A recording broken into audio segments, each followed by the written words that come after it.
কি বাজে ইঙ্গিত করছে। ছি বাবা, আমাকে আবার ফলো করতেছে। কি করব আমি? আমি কি করব এখন? আবার তো দেখে পিছে পিছে আসছে। নোচ্চা লাফাঙ্গারদের জন্য তো দেখছি রাস্তাঘাটও বের হওয়া যাবে না। কোথায় দেখতে পাচ্ছি না তো। কি করব আমি এখন? পুলিশে ফোন করব? না না না, পুলিশ তো আসতে লেট করবে। তার থেকে বরং ভাইয়াকে ফোন করি। না না, ভাইয়া তো টেনশন করবে। না, তার থেকে বরং আমি এখন বাসায় চলে যাই।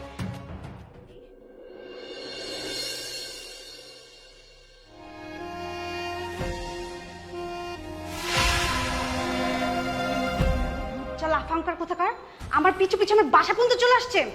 আজকে ওর একদিন কি আমার একদিন। বিয়াদব ছোট লোক কোথাকার, তোর এত বড় সাহস তুই আমার বাসা পর্যন্ত চলে আসিস। আজকে তোর একদিন কি আমার একদিন। এই কিরে, কি হয়েছে? আমি তো কিছুই বুঝতে পারলাম না। তুই ওর গায়ে হাত তুললি কেন? ভাইয়া তুমি জানো না ও আমার সাথে কি কি করেছে? ও রাস্তায় আমাকে বাজে ইঙ্গিত করেছে, বাজে সাউন্ড করেছে আমার সাথে। বাজি গিফট করেছে? কই, ও তো আমার শপে কাজ করে অনেকদিন যাবত। এই ধরনের কমপ্লেন তো কেউ কখনো করেনি। কি হয়েছে? তুই আমার ভাইয়ের এখানে জব করিস, তোর স্ট্যাটাস আর আমার স্ট্যাটাস যাই। তুই যখন আঙ্গুল দিয়ে এরকম এরকম করছিলি না, তখন আমার মনে হচ্ছে তোর আঙ্গুলটা আমি ভেঙে দিই। ছি ছি ছি ছি ছি মেহেদি, ছি। আমি ভাবতেই পারিনি তুই আমার দোকানে কাজ করে আমার বোনের সাথে এসব করবি। ছি।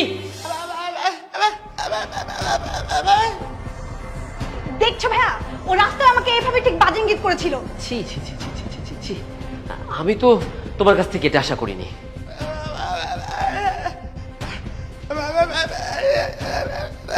ভাই তুমি কিছু বলছো না ওকে এখনো?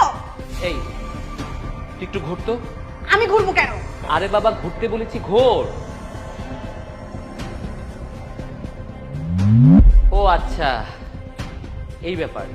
এতক্ষণে পুরো ব্যাপারটা আমি ক্লিয়ার হলাম। ক্লিয়ার হলো মানে? তুমি এখনো ওকে কিছু বলছো না? তুই ঘুরতো, ঘোর।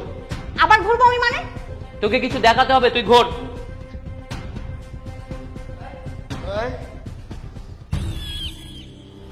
এই দেখ।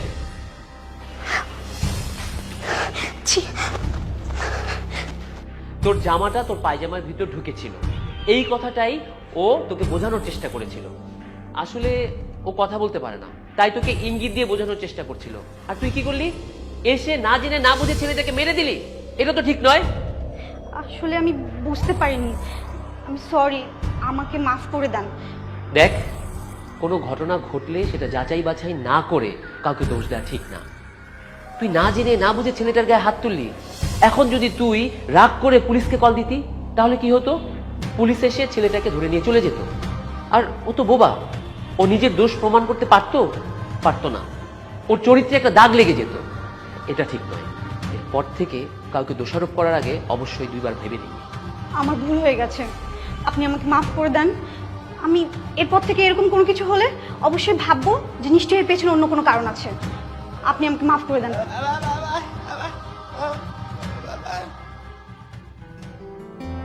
আচ্ছা ঠিক আছে, যা, ওর জন্য জানিয়ে যা।